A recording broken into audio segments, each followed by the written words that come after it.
জিন্দা, আর যার ভিতরে ঈমান নাই সে একজন মুর্দা।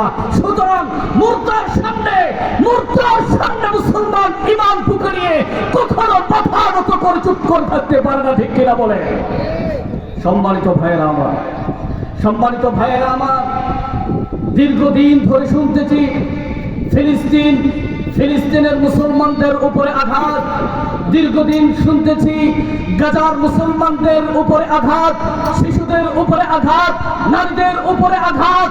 এখন শুনতেছি ভারতের হিন্দুত্ববাদীরা, ভারতের নরেন্দ্র গোসাই মোদী পাকিস্তানের মুসলমানের উপরে হাত এনেছে। কথা বলেন ঠিক কিনা?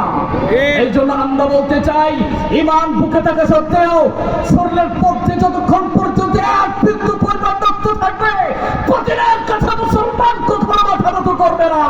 বেঈমান কাফের মুশরিকদের কাছে মুসলমান কখনো মাথা নত করবে না, ঠিক কিনা বলেন?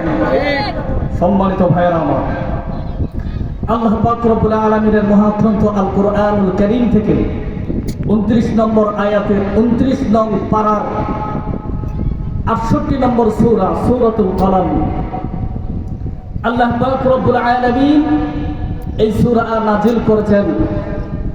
প্রথম কিছু আয়াত দিয়ে আল্লাহ পাক রব্বুল আলামিন তিনার প্যারা হাবিবকে সান্ত্বনা দিয়েছেন। বলেন সুবহানাল্লাহ ওয়া বিহামদিহি।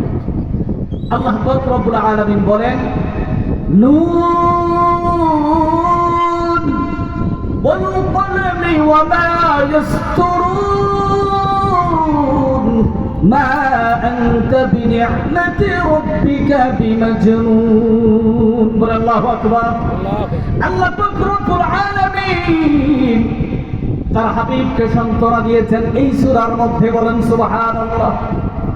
এমন এক সময় এই সূরাটি নাযিল হয় যেই সময়ের মধ্যে আল্লাহ পাক রব্বুল আলামিনের পয়গম্বর 40 বছর যখন অতিক্রম করলো, আল্লাহ পাক রব্বুল আলামিনের পয়গম্বর 40 বছর জীবনের আগে, নবুয়ত প্রাপ্ত হওয়ার আগে আল্লাহ পাক রব্বুল আলামিনের পয়গম্বরকে কাফেরের মুশরিকরা, মক্কার কুরাইশের মুশরিক কাফেররা তাকে এমন এত বেশি মহব্বত করতেন, এত বেশি ভালোবাসতেন, যাকে আল-আমিন নামের উপাধি দিয়েছিলেন।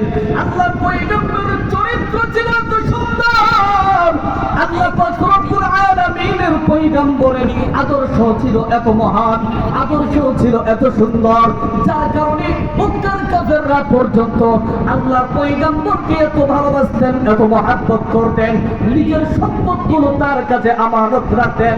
আল্লাহ পাক রব্বুল আলামিন 40 বছর পর যখন তাকে নবুয়ত দান করলেন, নবুয়ত দান করার পর আল্লাহর পয়গম্বর যখন ছুটে গেলেন মানুষের কাছে, দাঁড়ে গিয়ে বলতে, মক্কার মানুষেরা শোন, ও কুরাইশের মানুষেরা শোনো, এক আল্লাহকে বিশ্বাস কর, আমি নবীকে তোমরা বিশ্বাস করো।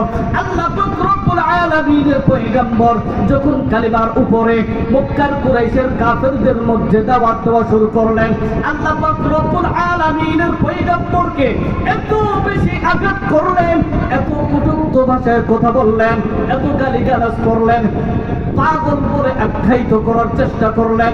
আল্লাহর পয়গম্বর নৈরাশ হয়ে গেলেন, হতাশ হয়ে গেলেন, এই মানুষগুলোকে আমি কেমন করে দিনের পথে আনবো। যখন তাকে পাগল বললো, আল্লাহ পাক রব্বুল আলামিন জানিয়ে দিলেন, মা আনতা বিনি'মাতি রাব্বিকা বিমাজনুন। আল্লাহু আকবার, আল্লাহু আকবার। আল্লাহ পাক রব্বুল আলামিন বললেন, পয়গম্বর হতাশ হওয়ার কোনো কারণ নাই, হতাশ হওয়ার কোনো কারণ নাই, যে রব তোমাকে দুনিয়ার রহমত বানিয়ে পাঠিয়েছেন। মা আনতা বিনি'মাতি রাব্বিক, মা আনতা বিনি'মাতি রাব্বিকা বিমাজনুন। তোমার রবের দয়ায়, তোমার রবের করুণায় তুমি পাগল নও, পাগল নও। আল্লাহ পাক রব্বুল আলামিন তার বন্ধুকে সান্ত্বনা দিয়েছেন। এর পূর্বে যে অক্ষরটা দিয়ে আল্লাহ পাক রব্বুল আলামিন এই সূরা শুরু করেছেন, আল্লাহ পাক বলেন নুন।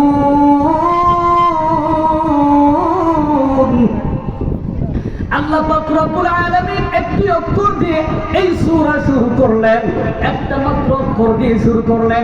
কোন কোন জায়গার মধ্যে, কোন কোন সূরার শুরুতে আল্লাহ পাক রব্বুল আলামিন একটা অক্ষর দিয়ে সূরা শুরু করেছেন, কোন জায়গার মধ্যে দুটি অক্ষর দিয়ে বিক্ষিপ্ত অক্ষর দিয়ে শুরু করেছেন, কোন জায়গার মধ্যে তিনটি হরফ দিয়ে শুরু করেছেন। দেখেন আল্লাহ পাক কেমন ভাবে আয়াতগুলো নাযিল করেন। আল্লাহ পাক বলেন নূর